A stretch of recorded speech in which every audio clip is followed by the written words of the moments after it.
الحمدللہ وحدہ والصلاة والسلام علی من لا نبی بعدہ وعلی آلہ وصحابہ اجمعین اما بعد فاعوذ باللہ من الشیطان الرجیم بسم اللہ الرحمن الرحیم ان اولیاؤہ الا المتقین صدق اللہ مولانا العظیم ان اللہ وملائکتہ یصلون علی النبی یا ایہا الذین آمنوا صلوا علیہ وسلموا تسلیما۔ سب مل کے پڑھ لیجیے الصلاۃ والسلام علیک یا رسول اللہ وعلی آلک واصحابک یا رحمۃ للعالمین۔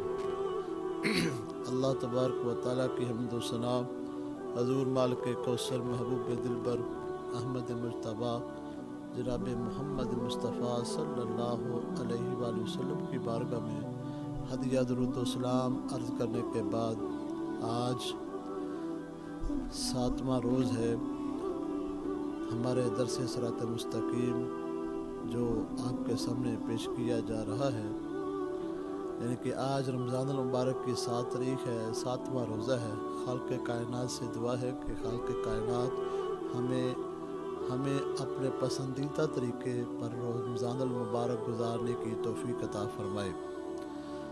آج ہم بات کریں گے تقویٰ کسے کہتے ہیں اور تقویٰ کے فوائد بھی کیا ہے۔ اللہ تعالیٰ حق بولنے کی توفیق عطا فرمائے۔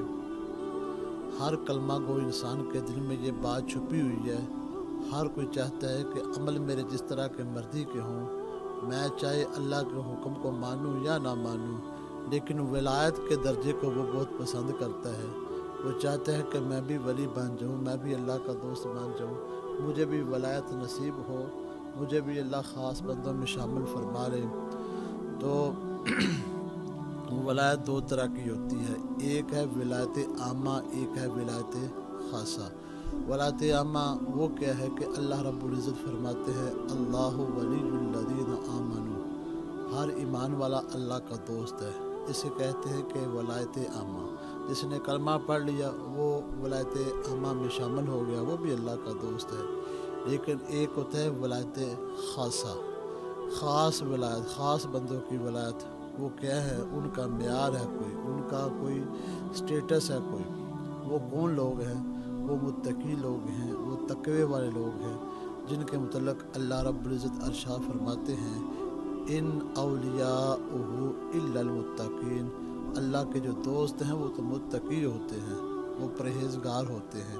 ہمارے ہاں ایک معیار ہے، جو بندہ اپنے کپڑے اتار دے یا شریعت سے باہر ہو جائے، ہم سمجھتے ہیں یہ بندہ بہت پہنچا ہے، یہ بہت مقام والا ہے۔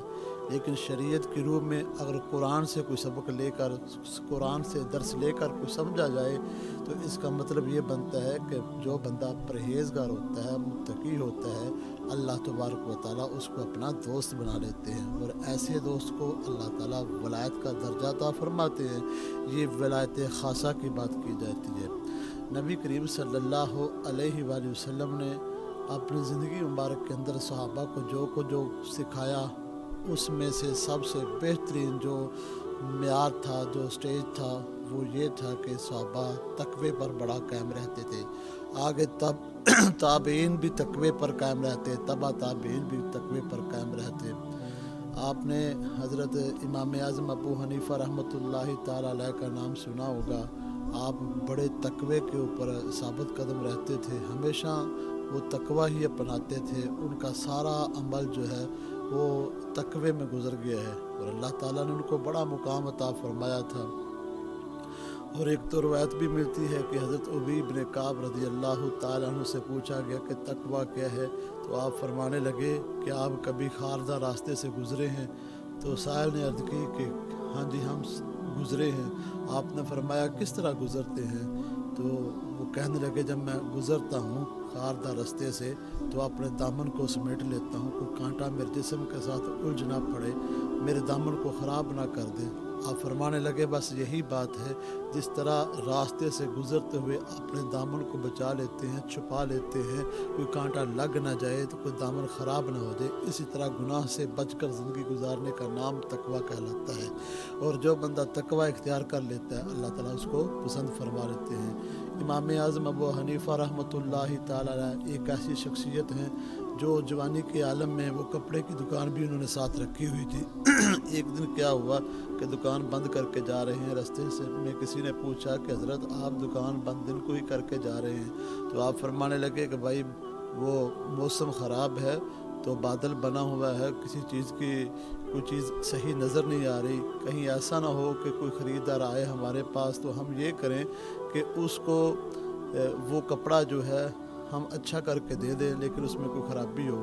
یعنی کہ اتنا خیال رکھتے تھے ان چیزوں کا، کہیں دوسرے بندے کو تکلیف نہ پہنچے۔ اور نیکی بھی وہی ہوتی ہے جس نیکی کے اندر دوسرے کا فائدہ ہو، جس نیکی کے اندر دوسرے کا نقصان ہو وہ کوئی نیکی نہیں کہلاتی، بلکہ بندے کا دل خود کھٹکتا ہے کہ میں یہ نیکی نہیں کر رہا۔ جس کام کے کرنے پر انسان چھپے یا اس کام کو چھپانے کی کوشش کرے کہ لوگ مجھے اس عمل کی وجہ سے مشکوک سمجھیں گے یا میرے عمل کو معیوب سمجھیں گے، تو وہ نیکی نہیں ہوتی، وہ گناہ بن جاتا ہے۔ یہی چیزیں ہمارے لیے سمجھنے کی ضرورت ہے۔ امام اعظم ابو حنیفہ رحمۃ اللہ تعالیٰ علیہ کے متعلق بے شمار اقوال ملتے ہیں کہ آپ نے کسی بندے سے قرض لینا تھا، اس کے پاس گئے تو دروازہ کھٹکھٹا کے تو دھوپ میں کھڑے ہو گئے۔ راستے میں گزرنے والے نے کسی نے پوچھا کہ حضرت آپ یہاں پہ کھڑے ہوئے ہیں، کیا وجہ ہے؟ آپ فرمانے لگے کہ بھائی معاملہ یہ ہے کہ میں نے اس گھر والے سے کچھ پیسے لینے تھے لیکن وہ ابھی تک باہر نہیں آیا، تو آپ حضور چھاؤں پہ کھڑے ہو جائیے۔ آپ کہنے لگے اس جو چھاؤں آ رہی ہے، جو سایہ آ رہا ہے، یہ پرچھاواں جو آ رہا ہے، یہ جس بندے سے میں نے پیسے لینے ہیں اس کے گھر کا سایہ ہے، تو کہیں ایسا نہ ہو یہ سود کی شکل اختیار کر جائے۔ یہ تو ہمارے بزرگ ایسے تھے کہ ایک ایک چیز پر غور کرتے تھے اور عمل پیرا ہونے کی کوشش کرتے تھے۔ بس آج کا ہمارا سبق یہی ہے کہ ہم اس بات پر غور کریں، تقویٰ اختیار کریں۔ جو بندہ تقویٰ اختیار کرتا ہے اللہ تعالیٰ اس کو پسند فرما لیتے ہیں۔ ہمارا معیار کچھ اور ہے لیکن قرآن کا معیار کچھ اور ہے، لیکن اصل معیار وہی ہے جو قرآن کا معیار ہے۔ مصطفیٰ جان رحمت نے ہمیں جو سبق دیا ہے صحابہ کا معیار رہا ہے۔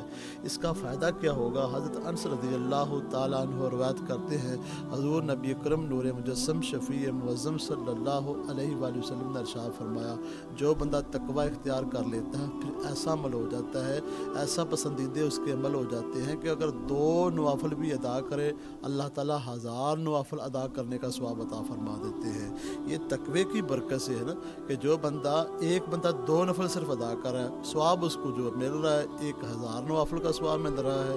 اب دیکھیے مٹی کو 40 کلو تولیں گے تو وہ بھی 1 من ہی ہوگا، سونے کو تولیں گے وہ بھی 1 من ہوگا، لوہے کو تولیں گے وہ بھی 1 من ہوگا، لیکن سوچنے کی بات ہے وزن تو ان کا ایک جیسا ہے، لیکن جو لوہے کا وزن ہے وہ مٹی کا وزن نہیں، جو سونے کا وزن ہے وہ لوہے کا وزن نہیں، جو سونے کا وزن ہے اس کی قیمت کچھ اور ہے، لوہے کی قیمت کچھ اور ہے، مٹی کی قیمت کچھ اور ہے، وزن ایک جیسا ہی ہے۔